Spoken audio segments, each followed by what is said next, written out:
wheel stand.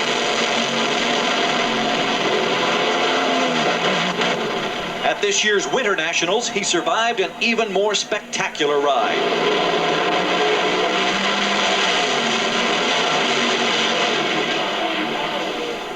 Today, Sports World takes you there.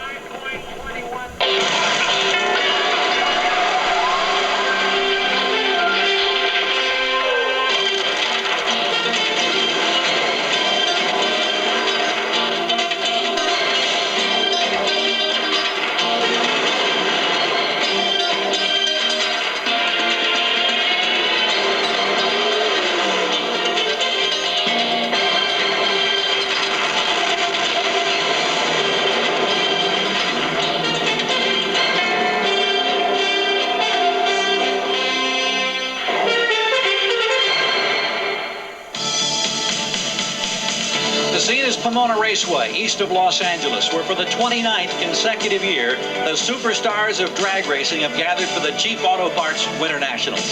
Hello, everyone. I'm Gary Gerald. And it's always with a tremendous amount of anticipation and with high expectations that the superstars of this sport and their thousands of backers gather for the Winternationals here at Pomona. This year, this event kicks off the busiest and the richest season in the history of NHRA competition. 18 events around the country, $17 million in prize money on the line. And already a dramatic turn of events for one of the top names in Top Fuel competition, the quickest man in the world, Texan Eddie Hill.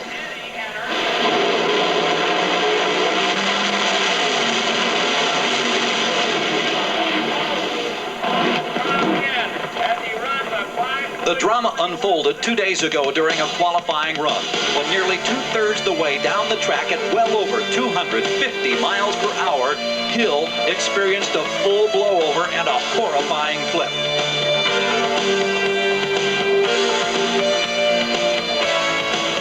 Eddie Hill was experiencing the nightmare of every Top Fuel driver.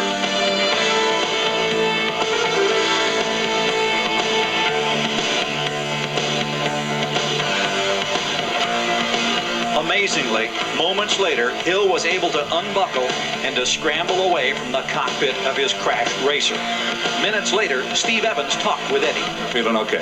Yeah, I don't think I got hurt at all. Banged my knees just the tiniest little bit, and I got a little pain right here, but I'm looking awful good. Now, usually you get some warning of something like that earlier in the run.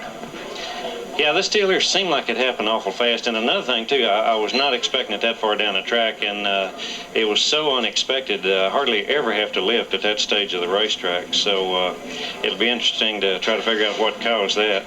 And Ursa, your wife, is already talking about trying to borrow a car from somebody to put your motor in. Are you ready for that? We need something to ride. I think I hurt that one pretty bad. Indeed you did. After destroying the only car they brought to Pomona, Hill and his crew borrowed a bare frame from Darrell Gwynn, and an amazing all-night construction project got underway.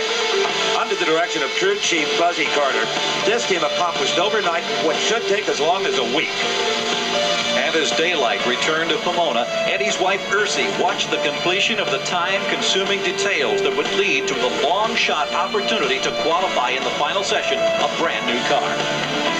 You can look at this two ways. You can look at it as a tragedy yesterday or as a very joyous occasion. When my husband walked away from a potentially fatal accident, the NHRA has wonderful safety rules. I don't think you can make the cars any safer than they are, and I'm glad that he's going to go back and try it again today. From another angle, we can see the apparent cause of this flip. Notice the front wings right over the axle. They're tilted down for pressure on that front end to keep the car from blowing over. Suddenly, they lose their location. They neutralize, and the car begins to fly. That's also at the point where the clutch locks up, applying all the horsepower to the rear wheels. 1,900 pounds of steel and aluminum flies like a feather. A 12-second ride that must have seemed like a lifetime for Eddie Hill. And while it may have been a lifetime for Hill, it presented an enormous challenge for crew chief Buzzy Carter, who had to get a new car ready to qualify. Well, Buzzy, you're about to strap your best pal into another one of these missiles. How do you feel about it? I feel pretty good about it. I think we've got everything situated and just hoping getting the show. And with the backing of loyal and certainly vocal Southern California fans, the time had come to warm up a new engine in a new car.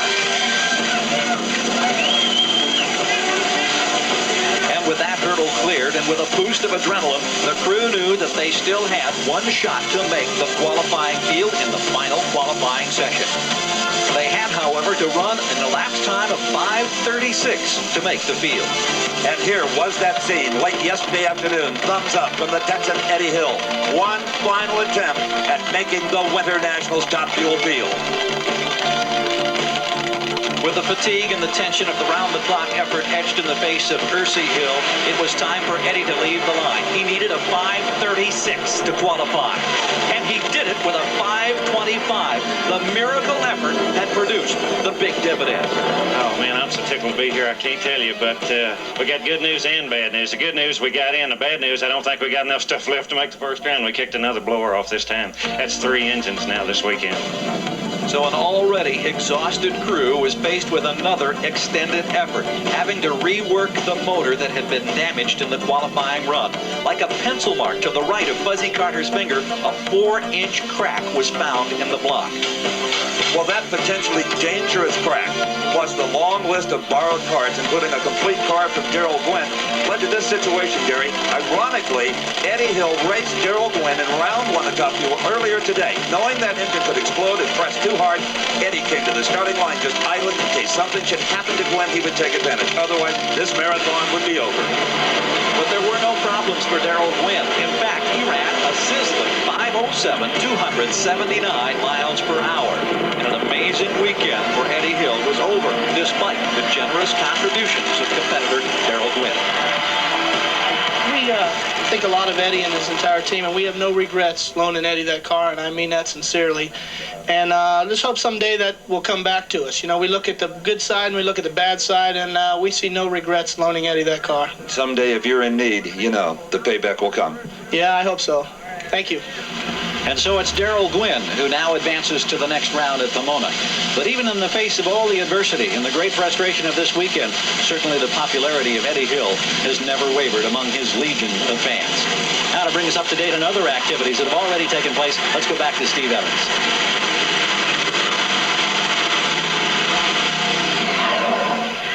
Wow. When they say thunder in the pipes around here, they're not kidding. That was the sound of Gary Ormsby's 4,000 horsepower top fuel dragster warming up for the second round of eliminations to come in just a few minutes. Now, earlier today, in round number 1, defending NHRA champion and low qualifier here, Joe Amato. Well, he did not have an easy opponent, as Darrell Gwynn did. He went up and spoke. Frank Bradley went on to win that contest. But I talked to Joe at the other end. As always, he was smiling.